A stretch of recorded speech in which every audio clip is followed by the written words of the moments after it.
This video will show you how to set up categories and your traditional grade scales. There are 3 steps here. We first need to create our categories, then set up our traditional grade calculations, and lastly, you're able to copy those grade calculations to the same class, to a different term, or to another class. Now, before I get started, I'm going to want to get out my course outline or my course assessment plan, and that will guide how I set up my categories and my traditional grade calculation. So first of all, inside PowerTeacher Pro, I may want to have a look and see what categories already exist at the district level. So I'll just go to Grading, and I'm going to click on Categories.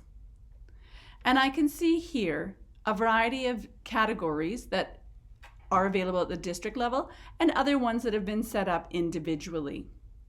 So when I'm ready to create a category, I'll simply go over to Create, click on Category, and I'll select which classes it belongs to. I can have them belong, the default is all classes, or I can simply select certain ones.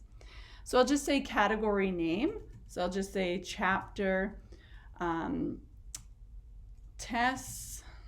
Okay, I'll make that one red. I'll make sure that it's active. And then before I hit save, I can just click on the assignment default. I can say whether I want it to have defaults. So if I always wanted it to be out of points and maybe out of 10 points, when it's going to be published and the scores and whether it counts in the final grade.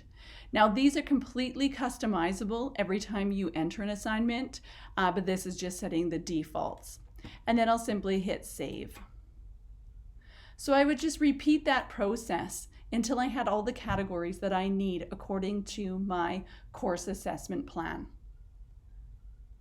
Once the categories are all set up, I'm going to click down here onto Settings, and I'm going to go to Traditional Grade Calculations.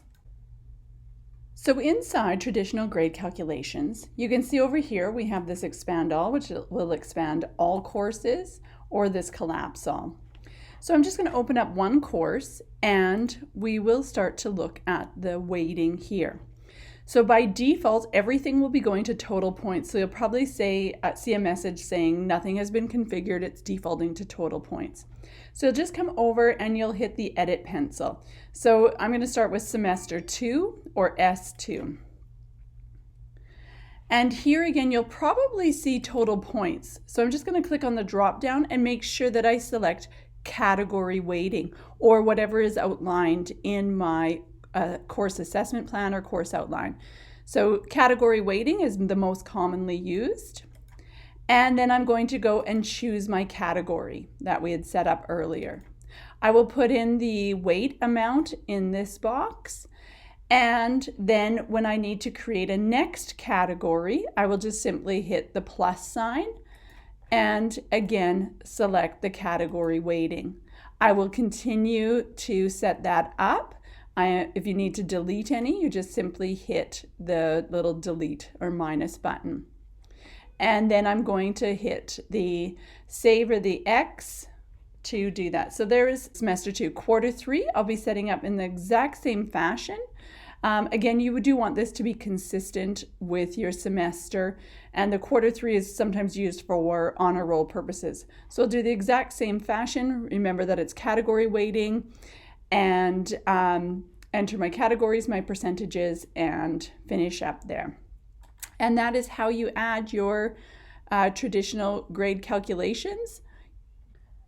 So now we're going to look at how to copy your grade calculations. This little icon here will allow us to copy traditional grade calculations. So I'm just going to choose here. I can say copy terms within. So if I did have terms, I don't in this test server, but it's going to go to another class. So I could just say, okay, I want it to go from semester 1, and I only have one course there, to semester 2, and I only have one class there. And then I'll simply click on Validate. You'll notice here that Recalculate Final Grades is set. That I would generally leave that on by default. I will click on Validate, gives me a little summary, and then I'll just simply click on Copy. And I would repeat that process to continue to copy your grade calculation to other classes. And just a little note about grade calculations. I'm going to click on the edit pencil here. As you notice, one of the types is total points, and that is what it defaults to if you don't select category weighting. With total points, you're going to want to be careful that you do not skew student results.